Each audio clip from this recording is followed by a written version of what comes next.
नमस्कार दोस्तों, आप सभी को हमारे यूट्यूब चैनल पे स्वागत है। आज हम इस मूवी के बारे में आपको इन्फॉर्मेशन देने वाले हैं। उसका नाम है the fate of the furious और ये मूवी आपको किस रोटी प्लेटफॉर्म पर क्रिस्टल बेसन चैनल पर देखने को मिलेगा, उसके बारे में भी एक जानकारी देंगे। तो चलिए शुरू करते हैं। The fate of the furious अंतर्राष्ट्रीय स्तर पर fast and the furious art के रूप में जाना जाता है। एक गौरी ग्रे द्वारा निर्देशित और क्रिस मॉर्गन्स द्वारा लिखित 2017 के अमेरिका एक्शन फिल्म है। ये फ्यूरियस 7 के 2015 की अगली कड़ी और फास्ट एंड फ्यूरियस फ्रेंचाइजी की 8वीं किस्त है। फिल्म में वेडियल ने डिमिनिक टोरेटो की भूमिका निभाई है। इनके साथ डोबेन जॉनसन, हेडेंस स्टेम्स, मेसल एडिस टाइग्रेस और निस्पस क्रिस लूडा क्रिस ब्रिजेस स्टार्क ईस्टवुड नथाली एम्बोनुएल एक्सा फटानी कर्ट रोसेल और चार्लिन थान है। फिल्म में डोम अपनी पत्नी लेटी अर्टलिस के साथ घर बसा चुके हैं, लेकिन साइबर आतंकवादी सीबर थॉर्न्स उसे अपने लिए काम करने के लिए मजबूर करता है। उसे अपनी टीम के खिलाफ कर देता है और जिसके डोम को ढूंढने और सिपन को हटाने के लिए वो 2015 में घोषित किया गया था। डब जिमी को लाइव पर दिखाई गया था और घोषणा की गई फिल्म न्यूयॉर्क शहर में स्थापित की जाएगी। फिर साथ की रिलीज के ठीक पहले फिल्म की तैयारी शुरू हो गई थी, जिसमें जीजन मार्शल और निर्माता के नीचे एक मोरिस ने दोबारा हस्ताक्षर किए गए। इसे मोसी ने प्रभावी रिलीज नीति निर्धारित करने के बाद कास्टिंग अप्रैल में और जून में बीच हुई थी। अक्टूबर में ग्रो को जेम्स वन के साथ पर रिलीज का निर्धारण करके घोषणा की गई, जिन्होंने पिछली फिल्म का निर्देशन किया था। संगीतकार ब्रायन टायलर, जिन्होंने तीसरी, चौथी, पाँचवीं और पाँचवीं किस्ती बनाई थी और बनाने के लिए बचाने की लौटे हैं और शुरू में जिसने दुनिया भर में फिल्मांकन की फ्रेंचाइजी की परंपरा की जारी रखा। 270 बिलियन के तक के अनुमानित उत्पादन बजट के साथ ये अब तक की सबसे महंगी फिल्म में एक थी। जब फर्स्ट एंड फ्यूरियस के टोक्टो ट्रीज 2006 की बात, ये श्रृंखला की पहली फिल्म है जिसमें नवंबर 2013 में पॉल वॉकर ने मृत्यु के बाद ब्रायन के कॉर्नर की भूमिका निभाई है। The fate of the furious के प्रीमियर 4 अप्रैल 2017 को मुंबई में हुआ और यूनिवर्सल पिक्चर्स के द्वारा 14 अप्रैल को संयुक्त राज्य अमेरिका में नाटकीय रूप से रिलीज किया गया। इसे आलोचकों से मिली-जुली समीक्षा मिली, जिसमें कलाकारों की प्रदर्शन और एक्शन दृश्यों की प्रशंसा हुई, लेकिन कहानी की आलोचना हुई। फिल्म के बॉक्स ऑफिस पर सफल रही, जिसमें दुनिया भर में 1.2 बिलियन से अधिक की कमाई की, जिसमें से 1 बिलियन से अधिक की कमाई करने वाली उसने बड़ी फिल्म है और यूनिवर्सिटी 7 के बाद फ्रेंचाइजी की दूसरी 7 की तीसरी सबसे ज़्यादा कमाई करने वाली फिल्म और गहराई भी फिल्म का बन गई। इस पूरे समय की सबसे ज़्यादा कमाई करने वाली फिल्म इसमें अपने शुरुआती सप्ताहांत में दुनिया भर में 541.9 मिलियन डॉलर की कमाई की, जिसने इसे एवेंजर्स इन्फिनिटी वॉर 2018 के रिलीज तक दुनिया भर में सबसे ज़्यादा कमाई करने वाले ओपनिंग बन गया। सीक्वल F9 जून 2021 में रिलीज किया गया था। डोमिनिक डोम टोरेटो और लोटा ऑर्टिज हवाना में अपनी हनीमून पर है, जब डोम के चचेरे भाई फर्नांडो को स्थानीय रेसल होल्डर से पैसे के कारण परेशानी होती है। ये महसूस करते हुए कि रोनाल्डो एक ऋण शब्द है, डोम ने रोनाल्डो का एक दौर के लिए चुनौती दी। फर्नांडो की 1949 में सेब्रोल प्लॉट लाइन के रोनाल्डो के 1956 में फोल्ड फेरल्स के फाउंड कोस्टरलिंग के खिलाफ फाड़ा किया और अपनी 1961 सेरल्वे के इस्तेमाल की दाव पर लग रही थी।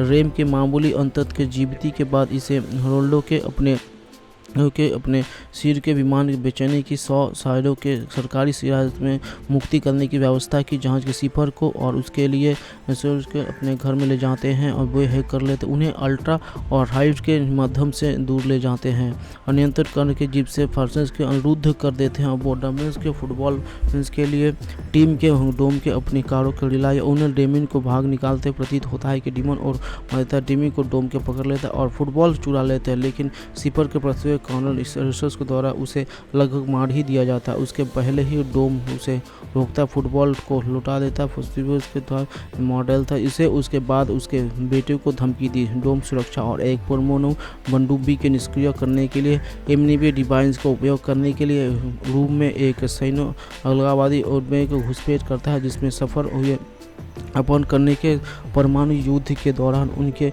लिए शस्त्रवा का उपयोग करने का प्रयास करते हैं सक्षम होता है। उन्हें टीम के द्वारा रोक लिया जाता है और बुद्ध की परमाणु हथियारों को बंद कर देता है और उन फाटकों को उन चाले द्वारा उन जो अलगाववादियों को द्वारा पीछा कर लिया जाता है। उन डूबी के समुद्र के जाने के रोकने का रिकॉर्ड, जिसमें मैंडमिलिन और डोम के पूर्व चालक दल के सदस्यों लिया और सोनटे को मदद से अपनी मौत का नाटक कर रहा था। जेवन के साथ मिलकर डोम के पेट को बचाने की सिपर के विमान की घुसपैठ रिपीट करता है। एक बार डब रिकॉर्ड की पिटाई करता है, बच्चा सुरक्षित को डोम सिपाही के चालू कर देता है और उसकी टीम को दोबारा हामिल कर हो जाता है। पहले रिकॉर्ड मार देता है। रिपर को डोम के चार्जर पर एक इंटरफेयर हार्मिंग मिसाइल देता है, लेकिन वो अपने टीम से अलग हो जाते हैं और मिसाइल को पीछे चल रही पनडुब्बी को और ले जाते हैं और वो और उसके दोस्त मिलकर उनके लिए मिलने जाते हैं। अपनी रिपोर्ट करने के लिए सिपर अभी भी बड़े पैमाने पर हंस को रिकॉर्ड सब खो गए और उन्हें इवांस की नौकरी वापस देने के लिए पेशकश करते हैं, लेकिन उन्हें उसे स्वीकार कर दिया था और अपनी बेटे के साथ अधिक समय बिताने के विकल्प चुनता है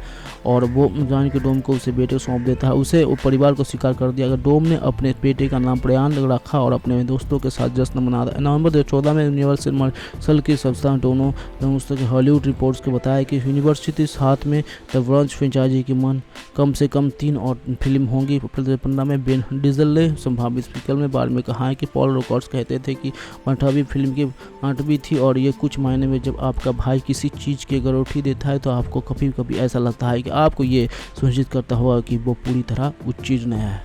जूनियर गोब्रीवाला और अन्य नर्सों के कुछ भागों में इस मदद की। रिचर्ड ने लोगान को बताया कि लॉरा गोलान के एडियंस के बनी कि उन सभी को उसे लोगान की बेटी कहता।